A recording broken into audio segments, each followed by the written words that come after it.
Long ago, there was a powerful king who ruled a vast land with fear and control. The king was arrogant. He wanted the people to obey him completely and treat him like their lord. To maintain his power, the king relied on a royal magician who amazed and deceived the people. But the magician became very old and feared his knowledge would die with him. He went to the king and said, "I have grown old. Send me a young boy so I can teach him magic." So the king ordered that a boy be chosen and sent to learn magic. Each day, the boy traveled to the magician to learn his craft. On his way, the boy passed by a small place where a righteous worshipper lived, worshiping Allah alone in peace. Soon the boy began sitting with the pious worshipper, learning about faith, patience, and the worship of Allah. Because of this, he often arrived late to the magician. The magician became angry and punished him. When the boy returned home late, his family punished him and fear began to follow him everywhere. Trapped between the magician's anger and his family's punishment, the boy turned to the pious man for guidance. He said gently, "If the magician asks, say your family delayed you, and if your family asks, say the magician kept you." So the boy followed the advice and continued visiting the pious man, secretly learning the truth about Allah. One day a huge beast blocked the road, frightening the people and stopping their travel. No one dared to pass. The boy stepped forward and prayed, "O Allah, if the truth is with the believer, defeat this beast." With faith in Allah, he threw the stone, the beast fell dead, and the road was opened. The people were amazed. They saw the power of faith, and the boy returned to the pious man. He said firmly, "Today you are stronger in faith than me, but you will soon be tested, so remain patient." Allah gave the boy a special gift. He could cure the sick by Allah's permission.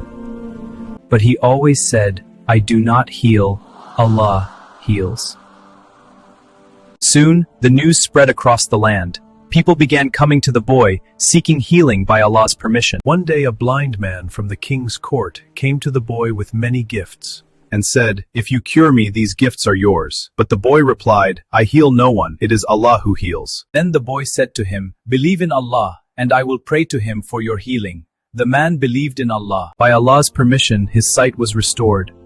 The man returned to the king's palace, now able to see again. The king saw him seeing again and asked who restored his sight. The man replied, "My lord did." "Do you have a lord besides me?" The king shouted. Then he tortured the man until he revealed the boy. When the king discovered the boy's faith, the pious man who taught him was captured and brought before the king. The king ordered the pious man to abandon his faith, but he remained firm and refused.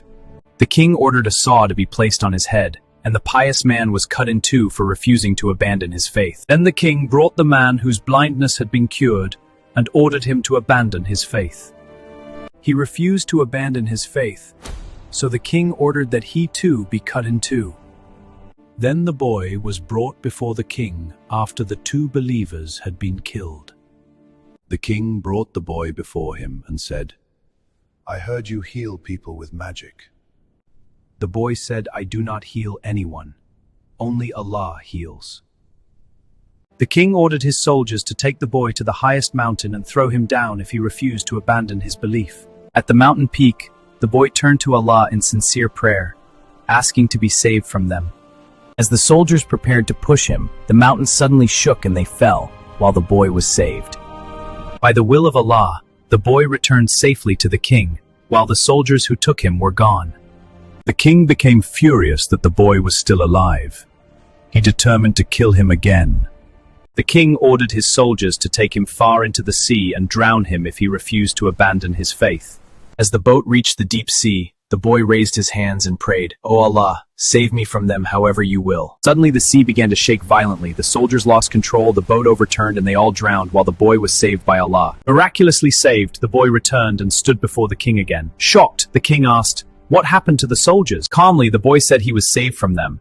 The king was shocked, and his desire to kill the boy only grew stronger. He demanded how he could finally kill the boy. Calmly, the boy replied that the king could only do it if he followed his instructions. Then the boy told the king to gather all the people, tie me to a tree, and shoot an arrow, saying, "In the name of Allah, the Lord of the boy."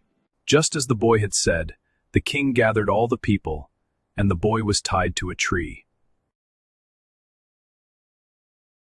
The king then took an arrow from the boy's own quiver, and said, "In the name of Allah, the Lord of the boy." The king shot the arrow.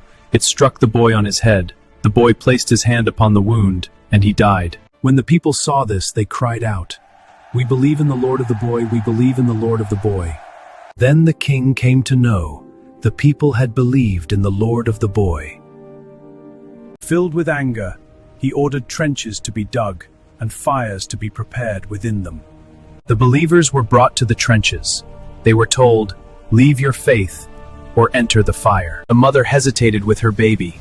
Then the baby spoke, "O mother, be patient, you are on the truth." The believers remained firm in their faith and were thrown into the fire. They became martyrs for Allah. Allah condemned the tyrants who burned the believers. Their sacrifice was honored in the Quran in Surah Al-Buruj. The Prophet ﷺ told the story of the king and the believing boy about faith in hadith. Faith cannot be destroyed by power or fire. Those who stand for Allah are never truly defeated.